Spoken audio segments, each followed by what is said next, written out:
Hola, buenas tardes. Mi nombre es Irfan de Rojo Pérez. En este video presentaré mi trabajo final de la materia Análisis de la Economía Mexicana 1, en el cual el objetivo es analizar el desempeño económico de México desde 1970 hasta principios de la década de 2010, identificar los principales aciertos y desaciertos de la política económica, revisar los retos y riesgos actuales y finalmente comparar el modelo neoliberal con el modelo vigente.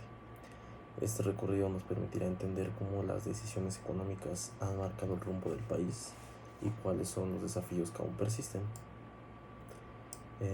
Comenzamos con la década de 1970, con el auge petrolero y la expansión estatal. La década de 1970 inicia con el presidente Luis Echeverría Álvarez, el cual tuvo un mandato de 1970 a 1976. Su gobierno mantuvo un estado fuerte, con políticas de sustitución de importaciones y gran inversión pública. Se buscaba impulsar el desarrollo nacional mediante el gasto social, construcción de infraestructura y apoyo a sectores estratégicos. Posteriormente, bajo José López Portillo, de 1976 a 1982, México vivió el auge petrolero. El descubrimiento de nuevos yacimientos permitió financiar programas sociales y grandes obras como carreteras, presas y proyectos urbanos que persisten aún en día, o existen aún en día. El país experimentó un crecimiento acelerado hacia finales de la década, lo que genera optimismo y la idea de que México podrá convertirse en una potencia emergente. Sin embargo, este auge descansaba en un factor externo: los precios internacionales del petróleo. La dependencia de un recurso tan volátil generó vulnerabilidad. Cuando los precios cayeron, el modelo mostró sus debilidades. López Portillo incluso llegó a declarar que había que administrar la abundancia, pero esa abundancia se convirtió en crisis en muy pocos años. Pues llegamos a la crisis de la deuda y el ajuste estructural de 1982 a 1990. En 1982, durante el último año de López Portillo, justamente, México declaró la moratoria de su deuda externa. El endeudamiento excesivo y la caída de los precios del petróleo detonaron una crisis de balanza de pagos. Fue un momento crítico. El país se quedó sin capacidad de pagar sus compromisos internacionales. Con Miguel de la Madrid, del 82 al 88, comenzó un largo periodo de ajuste estructural.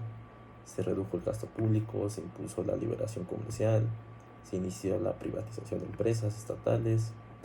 El objetivo pues era estabilizar la economía, acomodar al lugar y recuperar la confianza internacional. Pero el costo social fue altísimo. Hubo desempleo, inflación, pérdida de poder adquisitivo, más desigualdad, en fin. Más tarde, bajo Carlos Salinas de Gortari, del 88 al 94, México ingresó al GATT en 1986 y se firmó el Telecán en el 94, integrándose a cadenas globales de valor. Finalmente, se buscaba modernizar la economía y atraer inversión extranjera. Sin embargo, el crecimiento fue muy desigual y de 94 al 95, con Cedillo, cuyo mandato fue del 94 al 2000, estalló la crisis del efecto tequila. La fuga de capitales y la devaluación del peso mostraron la fragilidad financiera del país, obligándonos a un rescate internacional. Del 2000 al 2010 hubo una estabilidad con crecimiento, iniciando el siglo XXI bajo el mandato de Vicente Fox del 2000 al 2006 y Calderón del 2006 al 2012. México logró estabilidad macroeconómica. La inflación se mantuvo controlada, el Banco de México consolidó su autonomía y la disciplina fiscal evitó crisis recurrentes. Las exportaciones manufactureras crecieron, especialmente hacia Estados Unidos, gracias al Telecán. Sin embargo, el crecimiento económico fue insuficiente para reducir la pobreza y la desigualdad. La dependencia de Estados Unidos en comercio e inversión limitó la capacidad de diversificación productiva. Además, la crisis financiera global de 2008 a 2009 golpeó duramente a México. La caída en la demanda externa afectó las exportaciones y el empleo. Esto mostró que la estabilidad macroeconómica no era suficiente para blindar al país frente a choques externos. México seguía siendo vulnerable por su falta de innovación y baja productividad. Los aciertos y desaciertos de la política económica.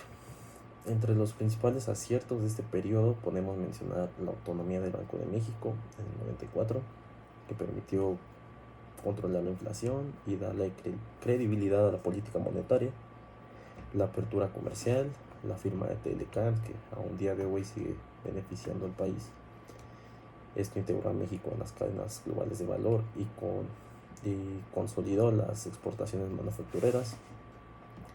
La disciplina fiscal y la reducción de déficits evitaron recurrentes deudas, crecimiento de deudas. La modernización de sectores estratégicos como telecomunicaciones y banca, que aunque con resultados mixtos representaron un avance, pero también hubo muchísimos desaciertos, claramente, como la excesiva dependencia del petróleo en los 70s y 80s, lo cual pues nos generó esa vulnerabilidad ante los choques externos que provocó la crisis. Las privatizaciones mal diseñadas que favorecieron concentración de riqueza, limitaron la competencia, aumentaron la desigualdad. La insuficiente inversión en educación, ciencia y tecnología, que aunque sí hubo, pues fue insuficiente. Persistencia de desigualdad y pobreza. La estabilidad macroeconómica no se tradujo en bienestar social amplio. La falta de una política industrial coherente que potenciara sectores estratégicos más allá de la maquila. México no dejó de ser mano barata, no se convirtió en mano especializada. Los riesgos y los retos y los riesgos actuales, pues hoy en día México enfrenta retos estructurales que limitan su desarrollo. La baja productividad y la escasa innovación tecnológica nos siguen pesando. La desigualdad regional y social, con amplias brechas entre el norte y sur del país.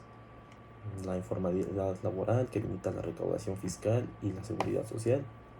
La dependencia de Estados Unidos en comercio e inversión. Seguimos siendo dependientes del extranjero. Llevamos 50 años así, podemos ver en este análisis. Un muy débil Estado de Derecho y problemas de corrupción que afectaron la confianza empresarial.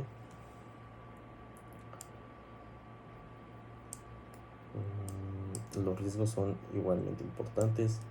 La volatilidad externa, los choques en precios de materias primas, crisis financieras globales, tensiones geopolíticas, la vulnerabilidad fiscal por baja recaudación, dependencia de precios de petróleo, estancamiento económico, tensiones políticas, tensiones sociales, el impacto del cambio climático en la agricultura, en la energía. Esos son algunos de los muchos retos y riesgos actuales de México. La comparación con el periodo neoliberal del periodo actual, claro, con parte de mi opinión, de mi perspectiva, pues podemos decir que el periodo neoliberal que abarcó del 82 al 2018 se caracterizó por estabilidad macroeconómica. Bueno, no, del 82 al 2012, no más o menos. Se caracterizó por estabilidad macroeconómica, apertura comercial, disciplina fiscal. Sin embargo, esa estabilidad se construyó sobre un crecimiento pues no tan bueno, apenas un 2.3% anual, y sobre todo sobre una desigualdad persistente que nunca se logró resolver.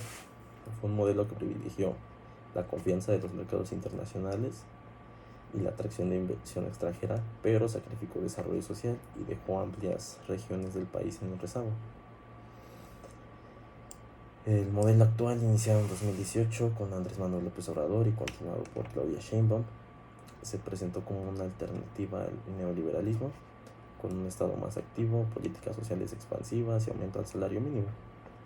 En cierta parte ha habido algunos avances, como el aumento al salario mínimo, que multidimensionalmente se haya reducido la pobreza en un porcentaje, y cierta reducción de la informalidad laboral por reformas como el outsourcing. Pero aquí es donde la crítica se vuelve necesaria. El modelo actual ha mostrado una profunda incapacidad para generar crecimiento económico sólido. El PIB apenas creció 1% anual en promedio, muy por debajo de lo necesario para sostener las mejoras sociales prometidas. La inversión fija bruta cayó enormemente, reflejando incertidumbre regulatoria y falta de confianza empresarial. El déficit fiscal se mantiene exageradamente elevado, con presiones crecientes por gasto social y el rescate de Pemex, un lastre que lleva una empresa que sigue siendo un lastre financiero desde hace décadas. Además, la inseguridad y la debilidad institucional siguen siendo frenos estructurales para la competitividad. En otras palabras, el modelo actual ha apostado por la redistribución, pero sin resolver los problemas como productividad, inversión y confianza institucional. Se ha privilegiado la política social, sí, pero solo como una herramienta de legitimidad política, sin construir las bases de un crecimiento sostenible.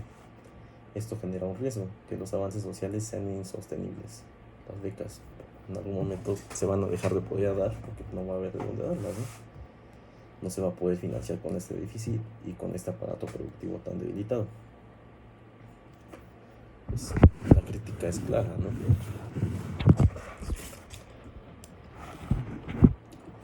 La crítica pues es clara, el modelo no representa una superación del neoliberalismo, como se prometió.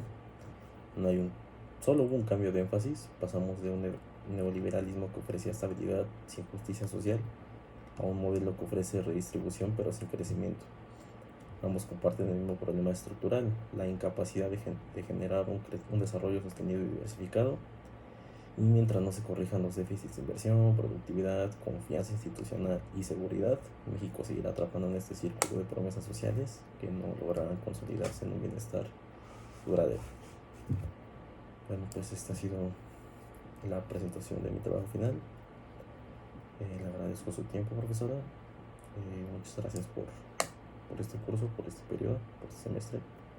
Tenga muy buena tarde.